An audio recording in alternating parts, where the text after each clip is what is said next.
Hello le petit chat et re-bienvenue sur ma chaîne, j'espère que vous allez bien. On se retrouve aujourd'hui pour un Power of Makeup. Ça faisait très longtemps que j'avais envie de faire cette vidéo, que j'avais envie de la réaliser. Pourquoi ? Power of Makeup, à la base, c'est la vidéo la plus emblématique de Nikki Tutorial. C'est la vidéo qui, je pense, l'a fait réellement connaître aux yeux du monde. Et c'est une vidéo que je trouve pleine de sens, que j'adore, que je trouve hyper forte en termes de message. Lorsqu'elle a réalisé cette vidéo, c'était vraiment pour s'adresser aux filles. Moi, je vais la faire aujourd'hui pour m'adresser à tout le monde. Il y a trop de personnes, notamment déjà chez les filles, qui ont tendance à avoir honte de se maquiller, puisque certains vont leur dire « t'en mets trop, c'est pas beau, ça fait too much ». On s'en fout. Mais j'ai la particularité en plus, moi, d'être un garçon qui se maquille, et c'est quelque chose qui n'est pas particulièrement répandu en France. Je le déplore. Et je sais pourtant que beaucoup de garçons apprécient le maquillage, mais n'osent pas le dire, n'osent pas en mettre, parce qu'ils ont honte de leur goût, ils ont honte de se montrer comme ça. Et il faut pas, les gars, il faut pas avoir honte d'aimer le maquillage. Et c'est là toute la symbolique du Power of Makeup, c'est de montrer qu'on aime le maquillage, que le maquillage c'est fait pour s'éclater, et que voilà, il n'y a pas de règles, il n'y a pas de t'es un mec, il faut pas porter de maquillage, t'es une nana, faut en mettre, mais pas trop. Non, on s'en fout. Donc aujourd'hui ça va être un petit peu différent, voilà, ça va être du blabla, ça va être du papotage pendant que je me maquille bien entendu. Mais voilà, histoire de discuter un petit peu de tout ça et de peut-être enfin ouvrir les yeux des gens. Donc comme vous l'avez vu sûrement sur la miniature, je ne maquille qu'une partie de mon visage. Et je ne vais pas vous montrer tous les produits que j'utilise aujourd'hui, là on n'est pas sur un tuto. Aujourd'hui, on papote. J'ai découvert le maquillage quand j'avais vers les 14-15 ans je crois, c'était avec Gregory Gorgeous qui aujourd'hui s'appelle Gigi Gorgeous. Et ça a été une sorte de révélation, c'était trop bien. Et en plus c'était un garçon, à l'époque du moins. C'était un garçon qui se maquillait et voilà, qui assumait complètement ce qu'il aimait, ce qu'il était aussi. Et pour moi c'était vraiment une révélation, j'étais en plus dans une phase où je me cherchais au niveau de ma vie et où j'avais plein d'interrogations et où j'assumais peut-être pas encore ce que j'étais réellement. Quand j'ai découvert ce petit brin de garçon là qui avait vraisemblablement le même âge que moi, je me suis dit c'est ouf ce qu'il fait. Il fait des trucs trop beaux et tout. Bon, j'ai pris mes premiers pinceaux, je me suis fait un gros cocker panda. Voilà, parce que en fait je ne savais pas faire, j'y connaissais rien.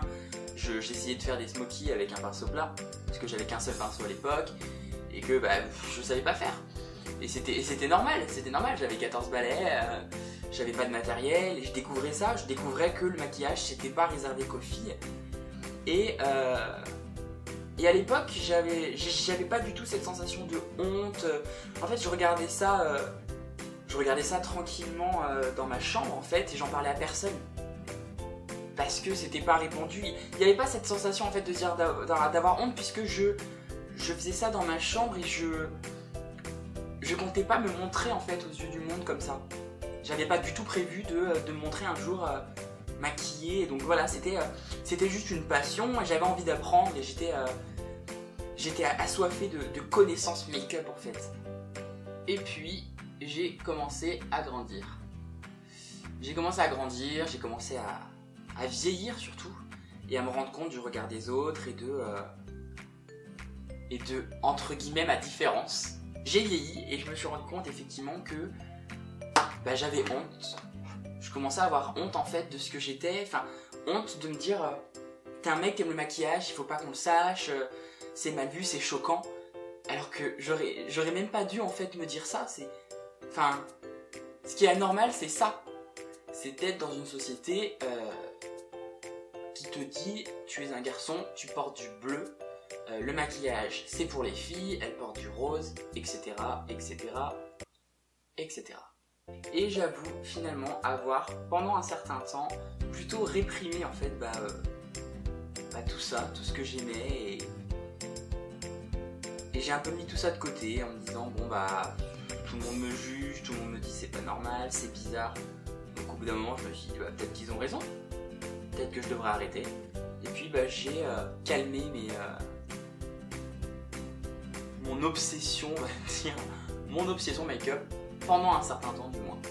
Et puis j'ai déménagé à Paris. Et à Paris, forcément, il faut savoir à la base que je suis photographe de mode. Donc j'ai la nécessité d'avoir du maquillage pendant mes shoots. Il faut, voilà, aujourd'hui j'ai la possibilité d'avoir des équipes si je le souhaite. Mais à l'époque, j'avais pas le choix. J'avais personne, je venais d'arriver, je débutais. Et donc j'avais pas de maquilleuse à dispo.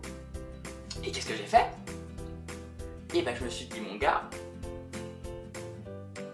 tu vas reprendre un petit peu le maquillage. J'avoue que j'ai pas trop réfléchi à 2 fois pour reprendre, hein. Ça a été, il faut que tu reprennes le maquillage, ok. Et donc j'ai commencé à regarder 1 tuto, 2 tutos, 3 tutos, 100 tutos, 1000 tutos. Faits par diverses personnes. Je trouve ça tellement, mais tellement bien. J'ai commencé à acheter mes premiers pinceaux, mon premier matos réel, en me disant, c'est de la balle, c'est ce que t'aimes faire. Et puis forcément, de fil en aiguille, j'ai fini par rencontrer pas mal de maquilleuses.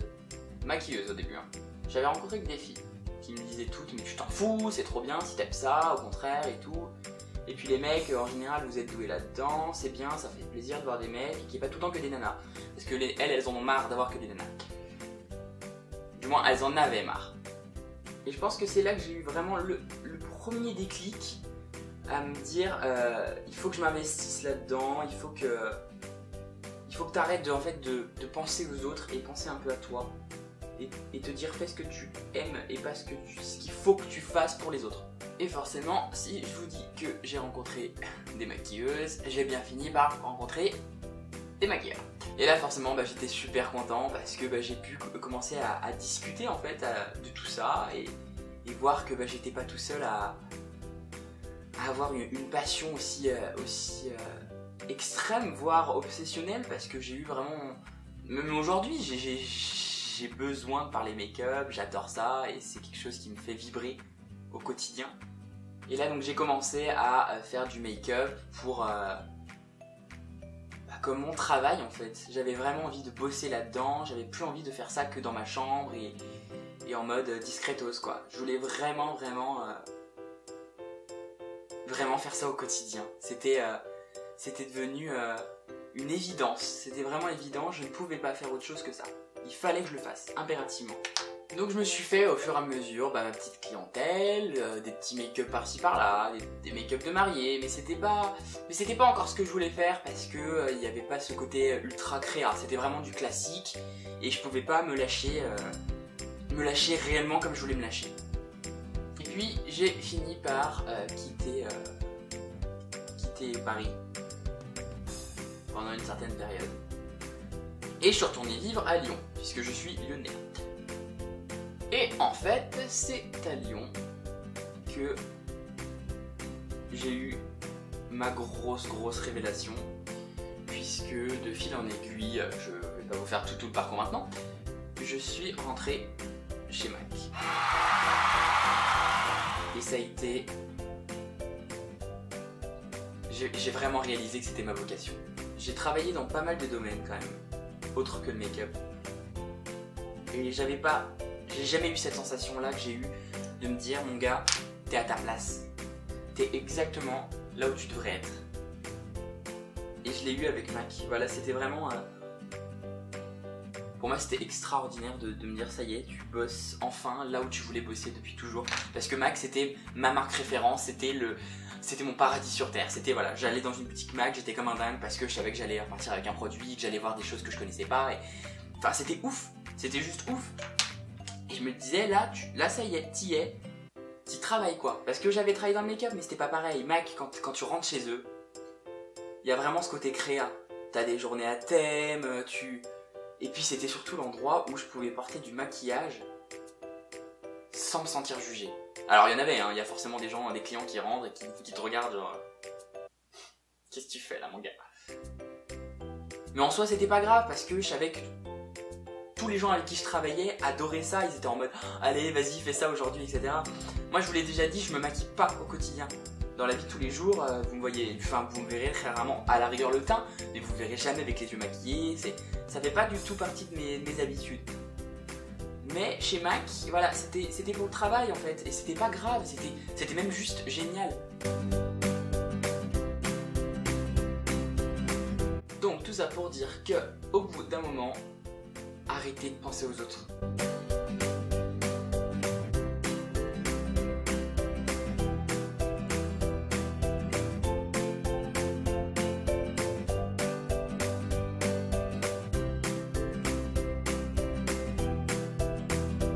Cette vidéo est maintenant terminée, j'espère qu'elle vous aura plu. Je sais que je suis un peu parti dans tous les sens au niveau blabla, que voilà, ça allait par-ci, par-là, etc. Mais le but de cette vidéo, voilà, c'est vraiment de montrer que le make-up c'est amusant, qu'on le fait parce que ça nous fait plaisir, parce qu'on aime ça, tout simplement. Parce que vraiment, on aime ça. Moi, je le fais parce que je m'éclate. Il y en a qui vont vraiment utiliser du make-up parce qu'ils ont besoin de porter du maquillage pour apprendre à s'aimer eux-mêmes, etc. Tout ça pour dire que moi, aujourd'hui, je ne m'excuse pas de ce que je suis et de ce que j'aime faire. Vous ne vous excusez pas de ce que vous êtes et de ce que vous aimez faire. N'hésitez pas à partager avec moi, comme avec les autres, votre désir peut-être de porter du maquillage, votre plaisir de porter du maquillage. Et voilà, et vos habitudes, et si vous aimeriez tester de nouvelles choses. On n'oublie pas les petits pouces en l'air et surtout on n'oublie pas de s'abonner à la chaîne pour être informé de toute l'actualité et de toutes les prochaines sorties. Je vous fais des tonnes de bisous et je vous aime fort fort d'amour et à très très bientôt. Je sais même plus quoi vous dire moi.